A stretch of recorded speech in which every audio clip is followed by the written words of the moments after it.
Bonjour à tous, et bienvenue sur notre chaîne. Aujourd'hui, nous sommes ravis de nous plonger dans un livre véritablement monumental, L'investisseur intelligent de Benjamin Graham. Publié pour la première fois en 1949, ce livre a été salué comme la Bible de l'investissement dans la valeur. Benjamin Graham, connu comme le père de l'investissement dans la valeur, introduit des concepts qui ont éduqué des générations d'investisseurs. Dans ce livre, Graham ne se contente pas de donner des conseils d'investissement, mais propose un cadre solide permettant aux investisseurs, quel que soit leur niveau d'expérience, de développer des stratégies à long terme. Il distingue entre les investisseurs défensifs et entreprenants, en adaptant ses conseils pour répondre aux besoins et aux capacités de chaque style. Les principes exposés dans ce livre sont intemporels, se concentrant sur la gestion des risques, la discipline émotionnelle et l'analyse fondamentale des actions. Pourquoi devriez-vous rester jusqu'à la fin? Car que vous soyez un investisseur chevronné ou que vous débutiez, les enseignements de l'investisseur intelligent sont inestimables. Nous allons décomposer les principes et stratégies clés de Graham qui peuvent vous aider à prendre des décisions d'investissement judicieuses, à éviter les pièges courants et, potentiellement, à faire croître votre portefeuille de manière constante dans le temps. Alors, prenez un carnet, et apprenons ensemble du maître de l'investissement comment naviguer dans les complexités du marché boursier. Chapitre 1, Investissement versus spéculation, résultats attendus par l'investisseur intelligent. Dans ce premier chapitre, Benjamin Graham pose les bases en définissant la différence clé entre l'investissement et la spéculation. Graham insiste sur le fait qu'un investisseur intelligent doit se concentrer sur l'accumulation de richesses à long terme grâce à des stratégies disciplinées, prudentes et basées sur une analyse approfondie. Il utilise des données historiques pour montrer comment différentes approches du marché boursier produisent des résultats très différents, prônant une mentalité axée sur une croissance durable plutôt que sur des gains rapides. Après avoir compris l'approche fondamentale de l'investissement intelligent, passons à l'influence des facteurs externes tels que l'inflation sur les décisions d'investissement dans le chapitre 2. Chapitre 2, L'investisseur et l'inflation. Graham aborde la question cruciale de l'inflation et de son effet érosif sur les rendements d'investissement.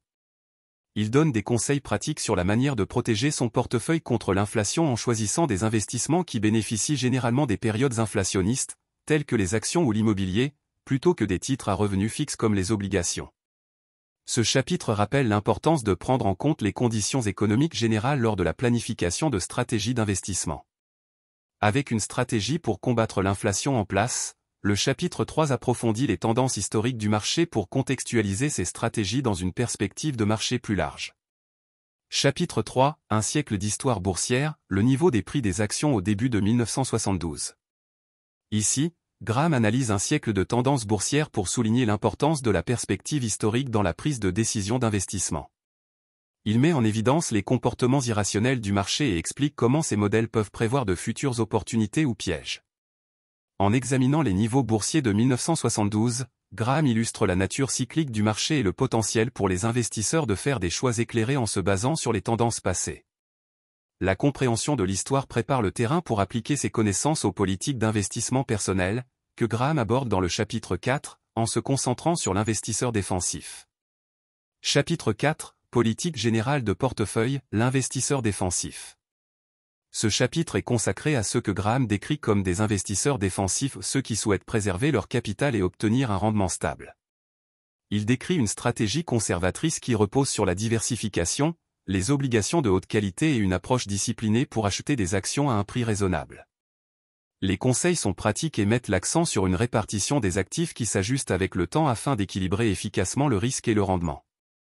À partir des stratégies générales pour les investisseurs défensifs, nous passons à des conseils plus spécifiques sur le rôle des actions ordinaires dans un portefeuille conservateur au chapitre 5. Chapitre 5, L'investisseur défensif et les actions ordinaires. Graham explore l'approche de l'investisseur défensif vis-à-vis des actions ordinaires, en insistant sur les critères de sélection tels que la stabilité à long terme, un solide historique de dividendes et une bonne santé financière. Il présente une approche méthodique pour évaluer les actions, suggérant que même les investisseurs conservateurs devraient inclure des actions dans leur portefeuille pour se protéger contre l'inflation et améliorer les rendements, à condition que ces actions répondent à des critères stricts de solidité financière et de valorisation. Après avoir équipé l'investisseur défensif de stratégies pour inclure les actions dans son portefeuille en toute sécurité, le livre progresse vers le domaine des stratégies d'investissement plus actives, passant de la préservation à une approche plus affirmée de la croissance du capital. Chapitre 6, Politique de portefeuille pour l'investisseur entreprenant, approche négative. Dans ce chapitre, Benjamin Graham se concentre sur l'investisseur entreprenant, qui est prêt à fournir des efforts supplémentaires et à gérer plus de complexité pour obtenir de meilleurs résultats. Il commence par détailler ce que les investisseurs entreprenants doivent éviter, tels que les fonds d'investissement coûteux et les actions spéculatives et à la mode qui manquent de base solide. Graham insiste sur l'importance de reconnaître et d'éviter ces pièges courants pour maintenir une approche d'investissement robuste. Après avoir discuté des éléments à éviter, le chapitre 7 aborde les actions positives que les investisseurs entreprenants peuvent entreprendre pour améliorer le potentiel de rendement de leur portefeuille. Chapitre 15, la sélection des actions pour l'investisseur entreprenant. Pour l'investisseur entreprenant, Graham discute des opportunités de gains substantiels par une approche plus pratique. Cela inclut l'investissement dans des actions de croissance, des situations de redressement et d'autres scénarios à haut risque et à haut rendement. Il guide les lecteurs sur la manière d'identifier des actions sous-évaluées avec un potentiel d'appréciation significatif, conseillant une analyse rigoureuse et une gestion active pour exploiter efficacement ces opportunités. Alors que nous passons des stratégies spécifiques de sélection d'actions à des opportunités d'investissement plus larges, le chapitre 16 explore la complexité et les avantages potentiels des émissions convertibles et des bons de souscription, élargissant la boîte à outils de l'investisseur entreprenant pour tirer parti des inefficiences du marché. Chapitre 16, les émissions convertibles et les bons de souscription. Le chapitre 16 introduit l'investisseur entreprenant aux opportunités et risques potentiels associés aux titres convertibles et aux bons de souscription.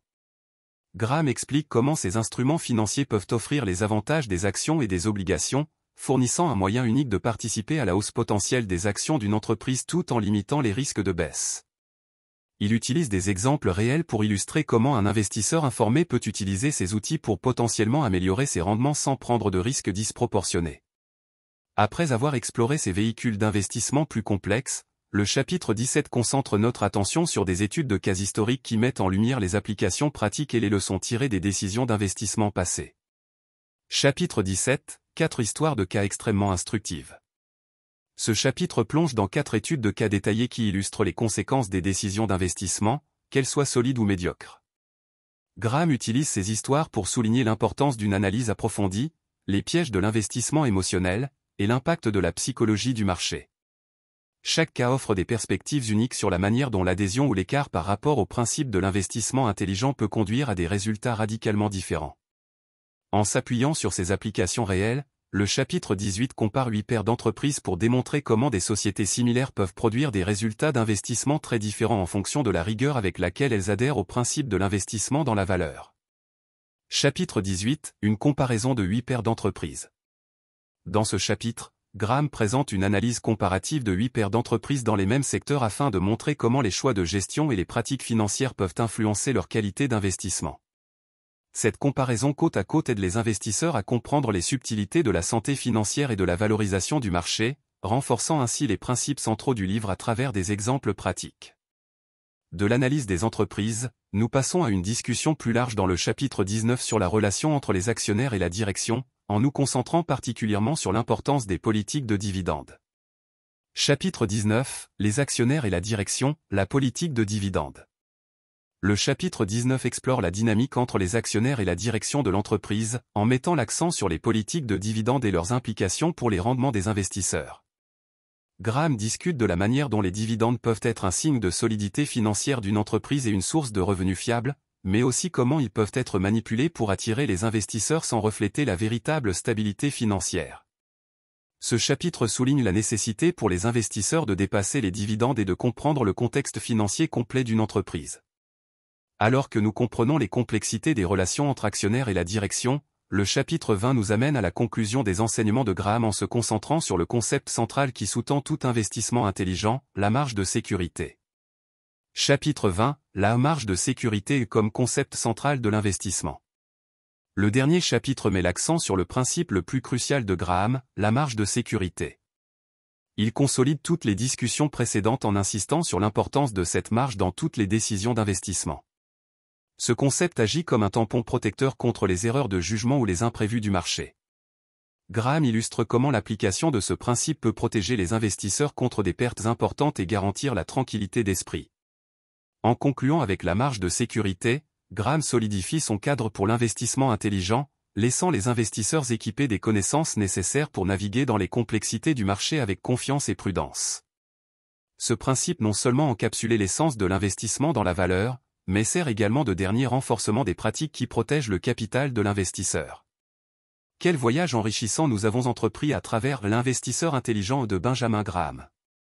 Depuis les distinctions fondamentales entre investissement et spéculation jusqu'au concept central de la marge de sécurité, ce livre constitue une base solide pour quiconque cherche à approfondir sa compréhension de l'investissement.